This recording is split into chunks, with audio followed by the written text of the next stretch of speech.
Hello students, mathematical concepts का next lecture लेके आया हूँ।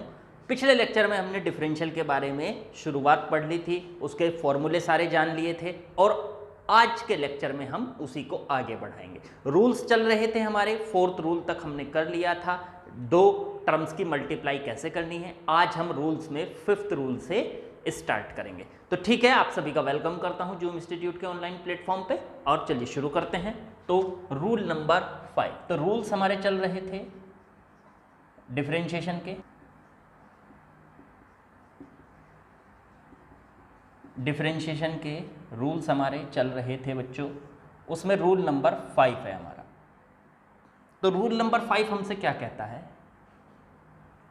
रूल नंबर 5 हमसे बोलता है कि अगर हमें डिफरेंशियल करना है, डी बाई डी टी करना है और 2 टर्म डिवाइड में है, u और v, ये मान लीजिए डिवाइड में है, तो उनके लिए क्या फॉर्मूला बनता है?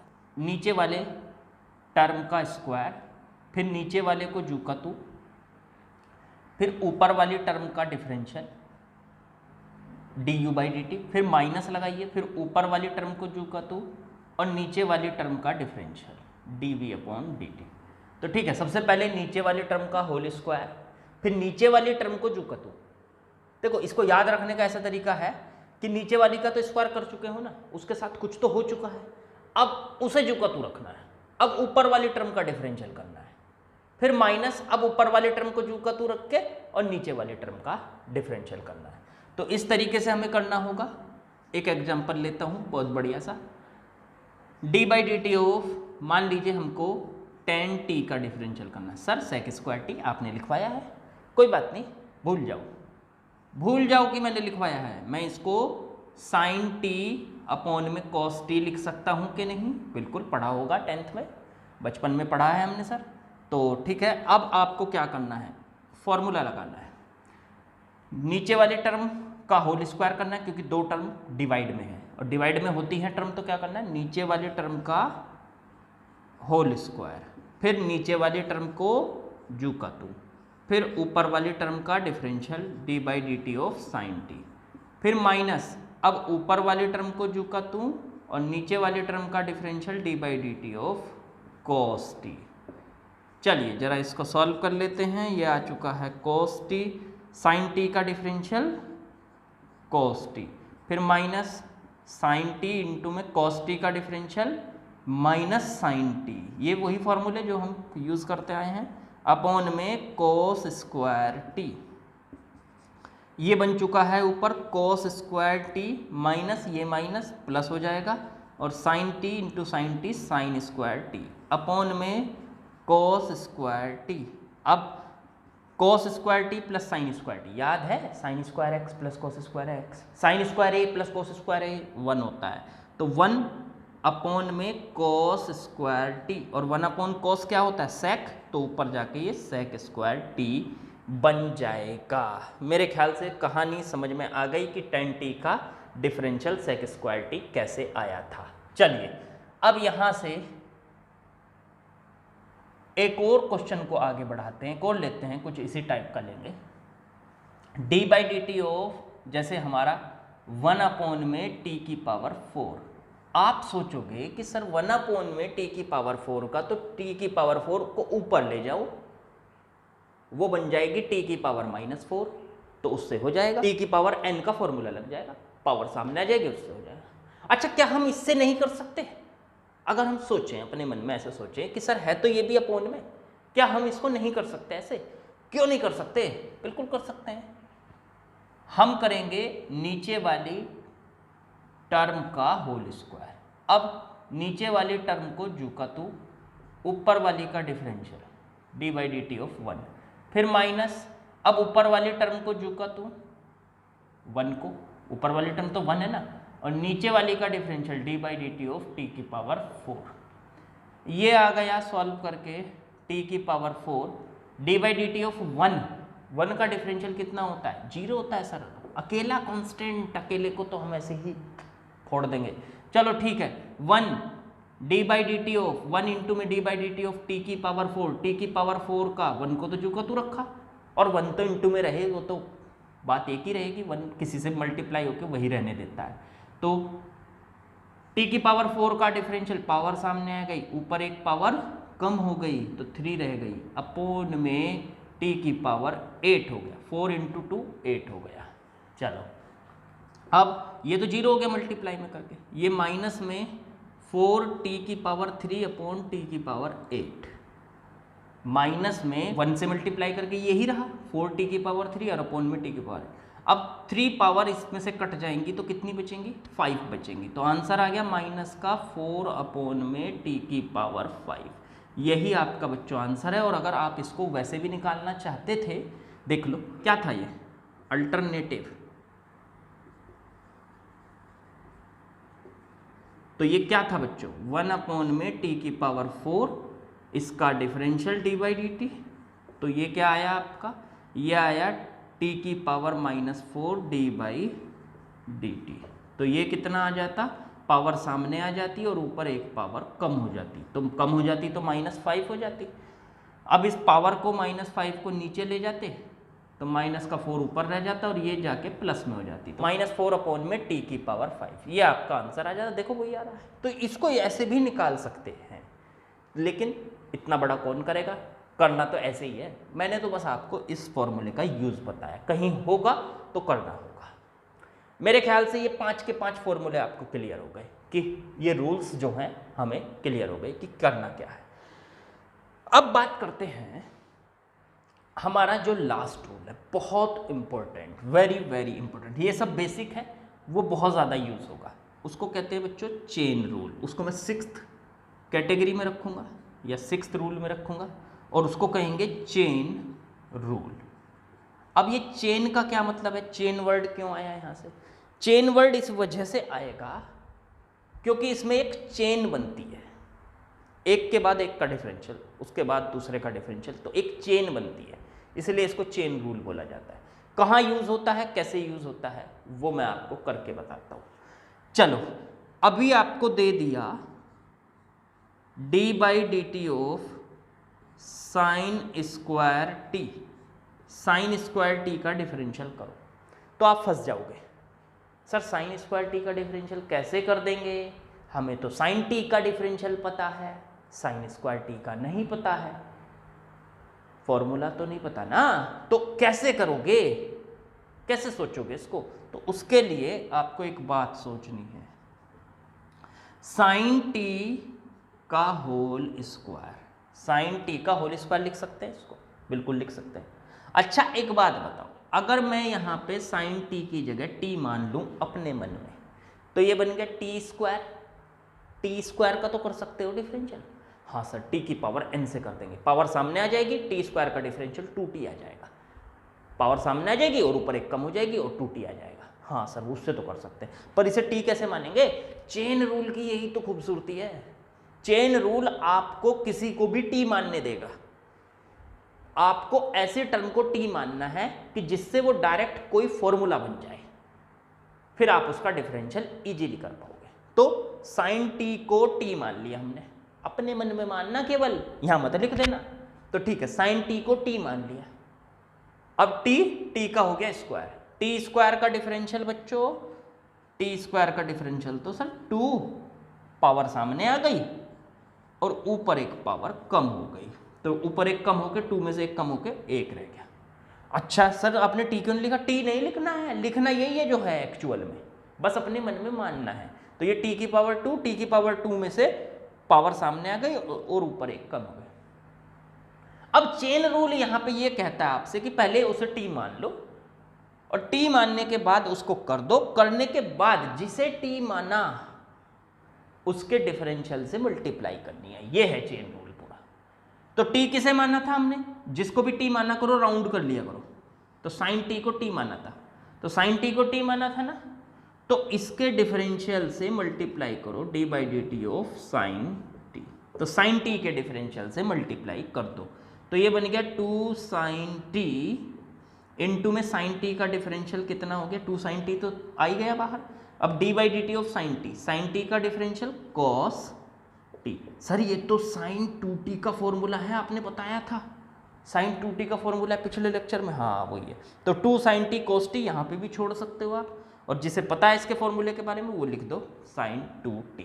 तो साइन स्क्वायर टी का डिफरेंशियल क्या होता है, साइन 2t होता है। इस तरीके से हम चेन रूल लगाएंगे। इस पे काफ़ी क्वेश्चन करेंगे अभी, कैसे क्वेश्चन बनाए जाते हैं फिजिक्स में इसके, वो क्वेश्चन भी हम यहाँ पे सॉल्व करके देखेंगे, ताकि हमें आइडिया लगे कि फिजिक्स में हमसे किस तरीके के क्वेश्चन पूछे जाते हैं। तो चेन रूल पे बहुत कुछ पूछा जाता है, ठीक है। चेन रूल बहुत जगह काम आएगा आपके। अब देखो चेन रूल के बच्चों कुछ एग्जाम्पल लेंगे हम, जैसे हमसे पूछे जाते हैं।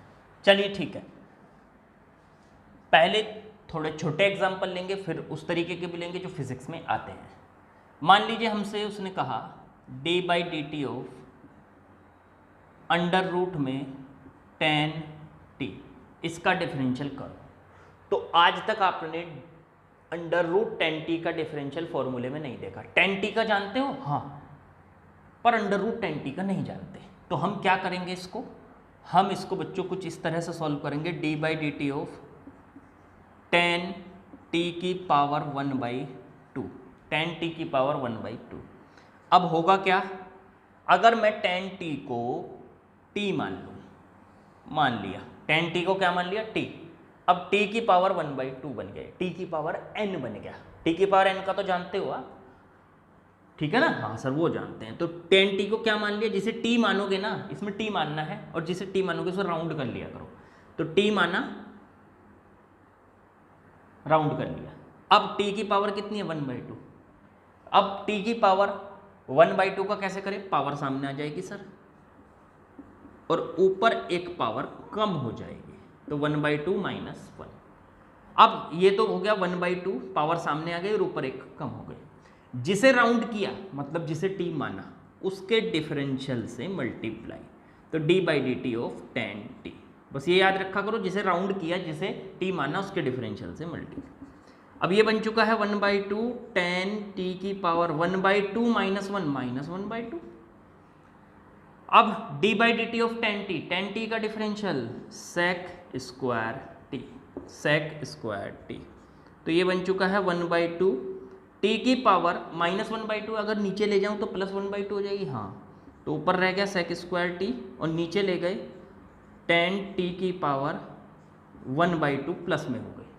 अब प्लस 1/2 कितनी होती है, अंडर रूट होता है, तो इसको लिख सकते हो आप 1/2 sec स्क्वायर t अपॉन में अंडर रूट tan t। ये हो गया बच्चों इसका अंडर रूट tan t का डिफरेंशियल। ये है तरीका आपका करने का। चलिए एक और करके दिखाता हूँ। अगर कहीं पे वो ये दे दे 1 प्लस एक्स का होल स्क्वायर और इसका डिफरेंशियल करना है, 1 प्लस टी का, टी के रेस्पेक्ट में कर रहे हैं तो टी ले लें। इसको करने के लिए कह दे तो आप कहोगे सर बहुत आसान है, स्क्वायर खोलना पड़ेगा लेकिन हमें इसमें इसका। तो D by D T of, हम इसका स्क्वायर खोल लेते हैं 1 ए प्लस बी का होल स्क्वायर, तो ए का स्क्वायर 1 का स्क्वायर प्लस बी का स्क्वायर टी का स्क्वायर, तो प्लस 2ab, तो 2 इंटू 1 इंटू में टी, यही तो आ जाएगा फॉर्मूला, तो पता होगा आपको। D by D T of 1 plus T square plus 2t, बोलो यही हो जाएगा। अब हम क्या करेंगे, हम करेंगे इसमें कि इसका तीनों का डिफरेंशियल अलग अलग हो जाएगा, 1 का अलग plus D by D T of T square का अलग, हमने रूल्स पढ़े हैं, और D by D T of 2t का अलग। अब 1 अकेला है, कांस्टेंट अकेला है, अकेले को तो 0 डिफरेंशियल। अब टी स्क्वायर का डिफरेंशियल, पावर सामने आ गई और ऊपर एक पावर कम हो गई, तो 1 रह गई, प्लस 2 बाहर निकल के आ जाएगा, तो अंदर बचेगा t, और t का डिफरेंशियल मतलब t की पावर 1 का डिफरेंशियल 1 होता है। ये याद रखना है आपको। कैसे 1 होता है सर, पावर सामने आ जाएगी, ऊपर एक पावर कम हो जाएगी, 1 माइनस 1 0 हो जाएगी, t की पावर 0 1 होता है। तो ये बचा 2t और प्लस में 2, t की पावर 1 का 1 हो गया, तो 2t प्लस 2 आ गया आंसर। ये आंसर आ गया आपका। अब क्या हमें इसका स्क्वायर खोलना जरूरी था, बिल्कुल कोई जरूरी नहीं था, हम इसको चेन रूल से कर सकते थे। कैसे, अल्टरनेटिव,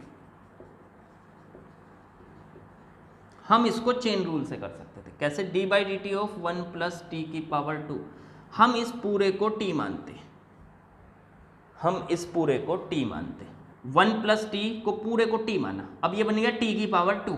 टी की पावर 2 का क्या होता है, पावर सामने और ऊपर एक पावर कम, तो 2 में से एक कम करें तो 1 रह गया। जिसे टी माना, जिसे राउंड किया, उसके डिफरेंशियल से मल्टीप्लाई, तो 1 प्लस टी के डिफरेंशियल से मल्टीप्लाई। अब ये आ जाता 2 इंटू 1 प्लस टी, और इसका डिफरेंशियल से मल्टीप्लाई करते तो 1 का डिफरेंशियल अलग हो जाएगा और प्लस में टी का डिफरेंशियल अलग हो जाएगा। भाई D by D T 1 plus T का करना है तो 1 का अलग और टी का अलग। 2 इंटू 1 प्लस टी, तो ये आ जाएगा आपका 1 का डिफरेंशियल तो सर 0 होगा, कॉन्स्टेंट है, अकेला है, और t की पावर 1, t की पावर 1 का डिफरेंशियल 1, समझ गए ना कैसे, अभी किया भी था, t की पावर 1 का डिफरेंशियल 1 आया था, यहाँ 2 के इंटू में 1 आया था, वो आप समझ लो कैसे, या इसको डायरेक्ट याद रखा करो। t की पावर 1 का डिफरेंशियल या d by D T of T 1 होता है।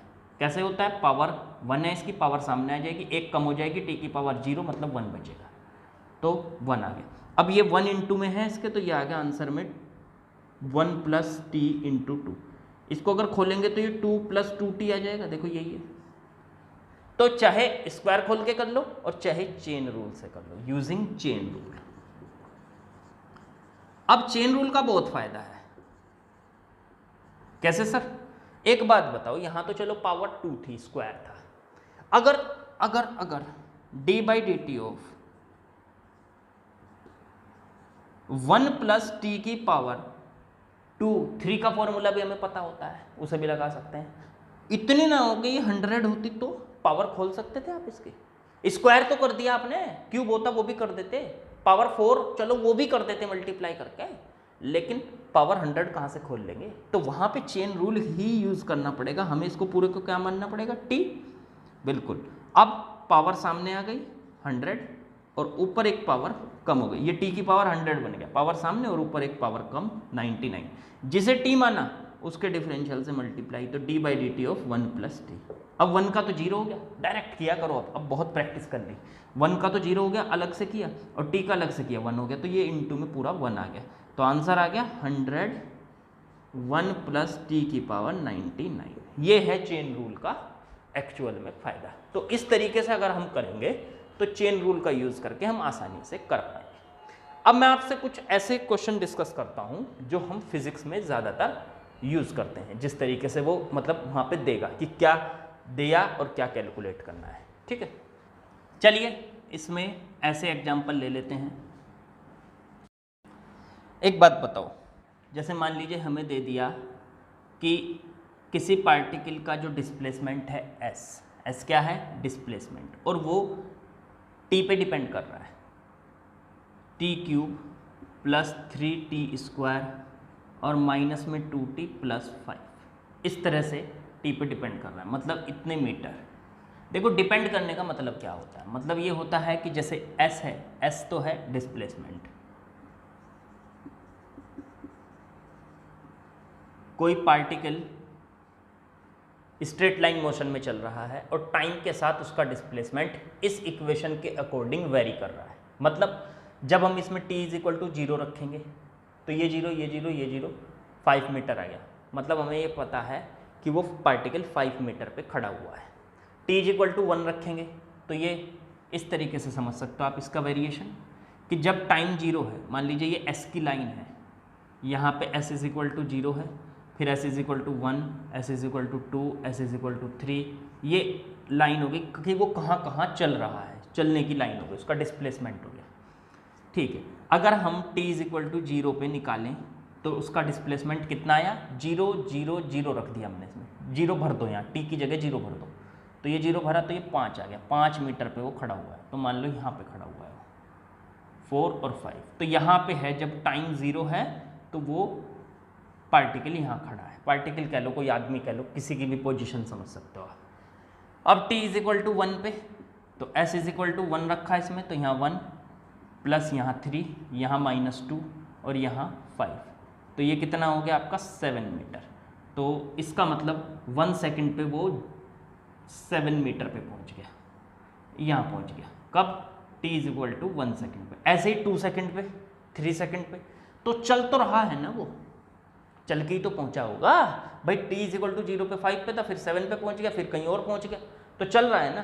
तो चलते हुए पार्टिकल की अपनी एक स्पीड भी हो सकती है, तो उसकी क्या स्पीड है हमें कैलकुलेट करनी है। तो टाइम के साथ में उसका डिस्प्लेसमेंट तो हमें दे दिया, और उसने कहा कैलकुलेट करो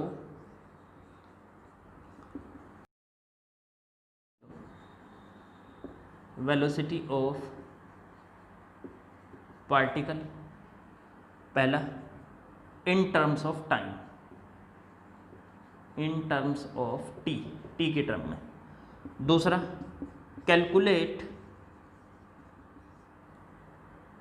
acceleration of particle in terms of T.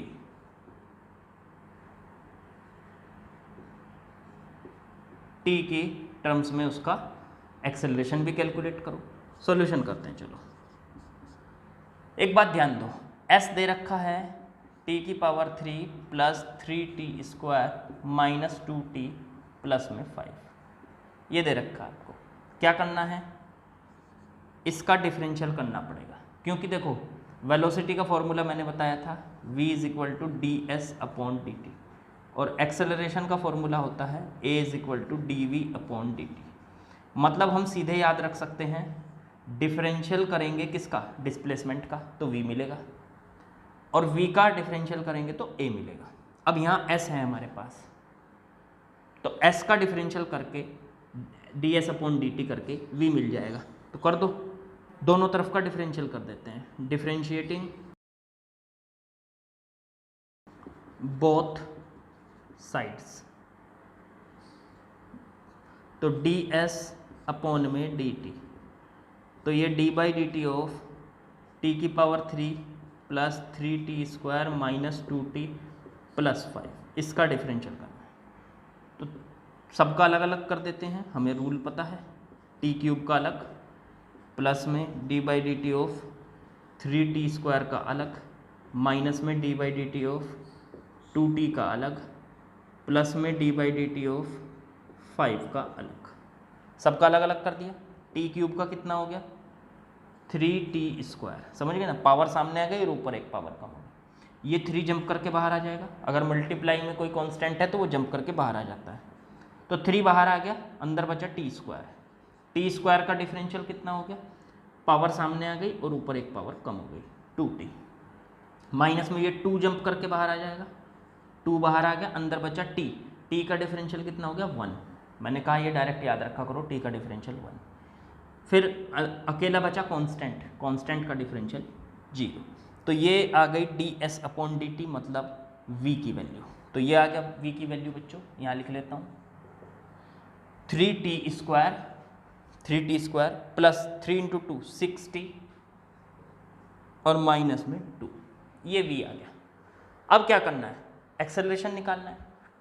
t की टर्म में वेलोसिटी आ गई उसकी, मतलब हर पॉइंट पर उसकी वेलोसिटी क्या होगी। देख लो, मैंने कहा था ना डिफरेंशियल क्या देता है आपको, इंस्टेंटेनियस रेट देता है।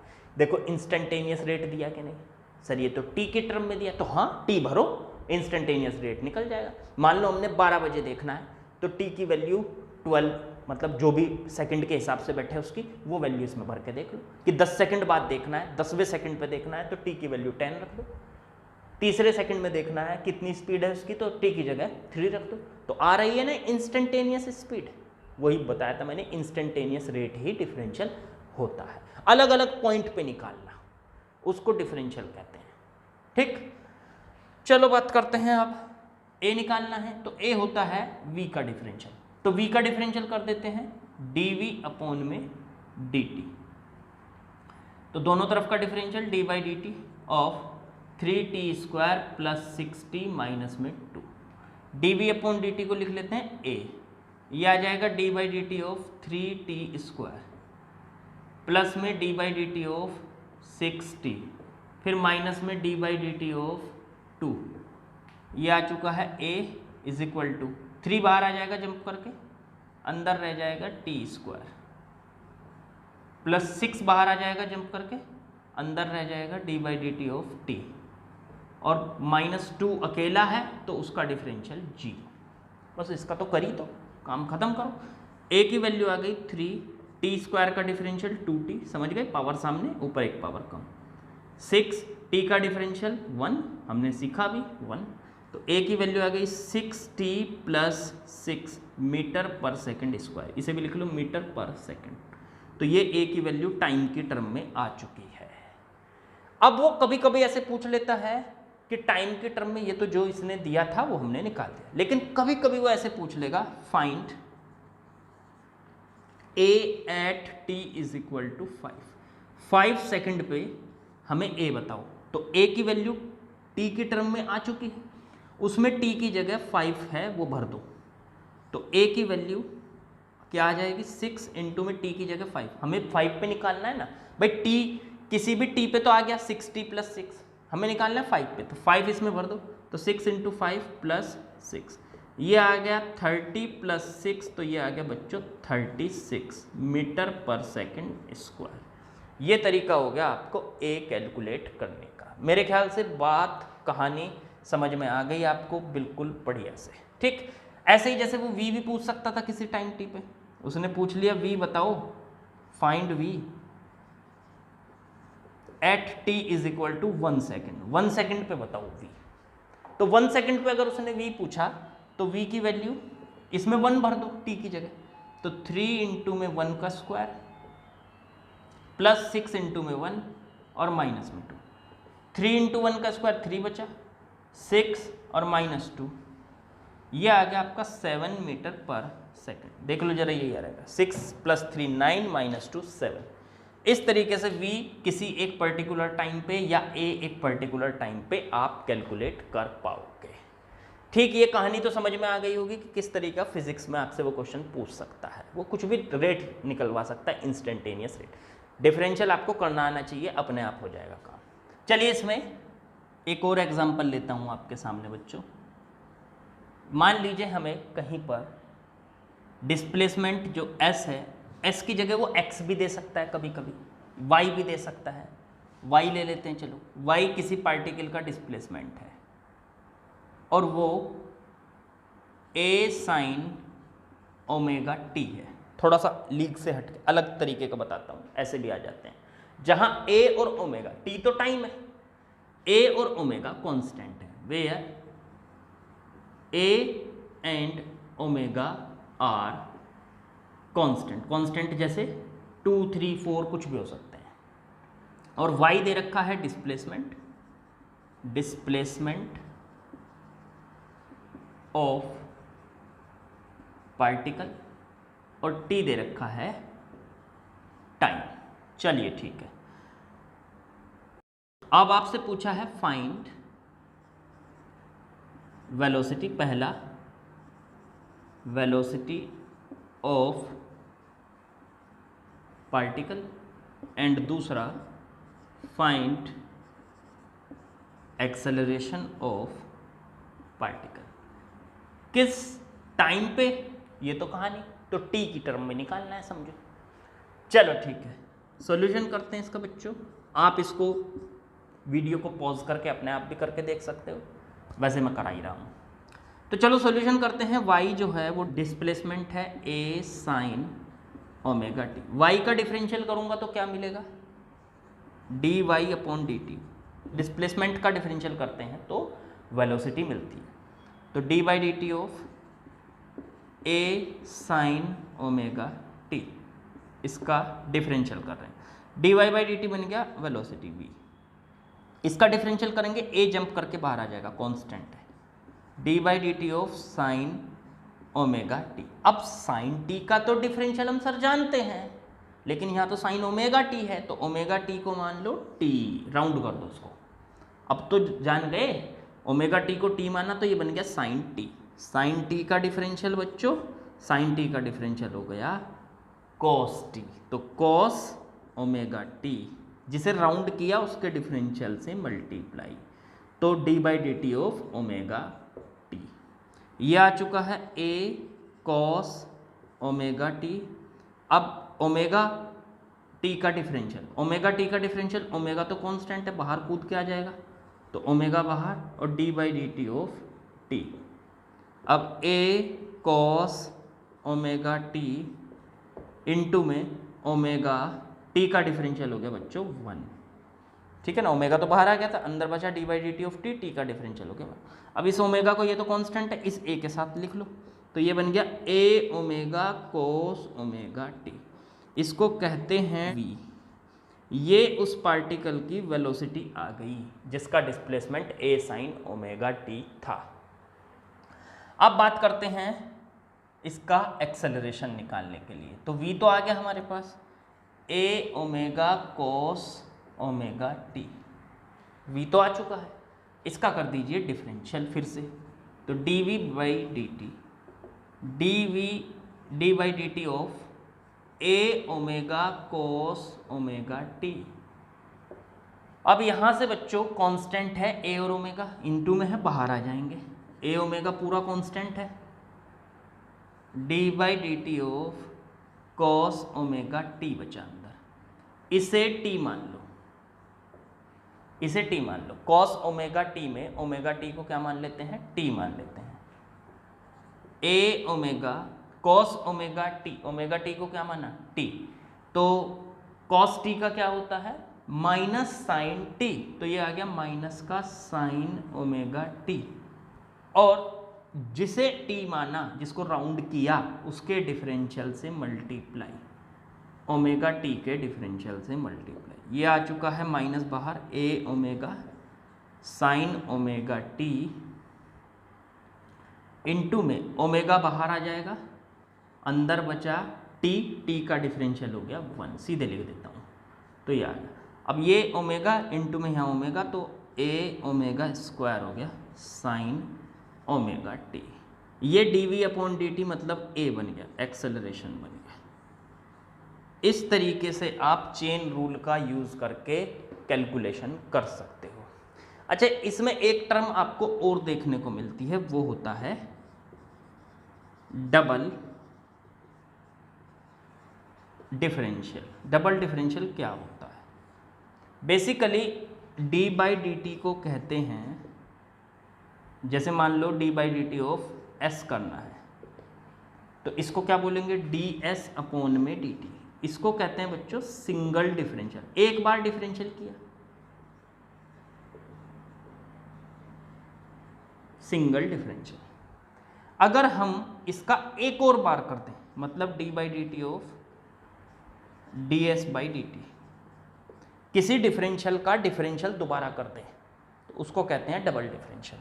तो ये टर्म बन जाती है D S upon D T का डिफरेंशियल किया डी बाई डी टी, तो इस टर्म को लिखेंगे डी और डी, ये बन जाता है डी की पावर 2 एस अपॉन में डी टी का होल स्क्वायर, तो मतलब डी टी स्क्वायर। इसको ऐसे पढ़ेंगे D two S upon D T square, D two S upon D T square. ये होता है एस का डबल डिफरेंशियल। पहले एस का डी बाई डी टी किया, उसको कहेंगे सिंगल डिफरेंशियल, तो एक बार और करेंगे तो उसको कहेंगे डबल डिफरेंशियल। तो कभी कभी वो ऐसे भी दे देता है कि इसका D two S by D T square निकालो, मतलब 2 बार डिफरेंशियल करो। होता तो ऐसे 3 बार भी है, 4 बार भी है, लेकिन हम सिर्फ यहीं तक पढ़ेंगे क्योंकि ज़्यादा से ज़्यादा आपको डबल डिफरेंशियल के बारे में पूछ सकता है। मेरे ख्याल से यहाँ तक की कहानी आपको समझ में आ चुकी है। इस पर बेस्ड जो आपके पास शीट्स हैं, क्वेश्चंस हैं, वो लगाइए। उन क्वेश्चंस को करके ही परफेक्टनेस आएगी। बाकी हमारी डिफरेंशियल की कहानी यहाँ पर ख़त्म हो जाती है। ठीक है, अगले लेक्चर में हम इंटीग्रेशन के बारे में पढ़ना स्टार्ट करेंगे।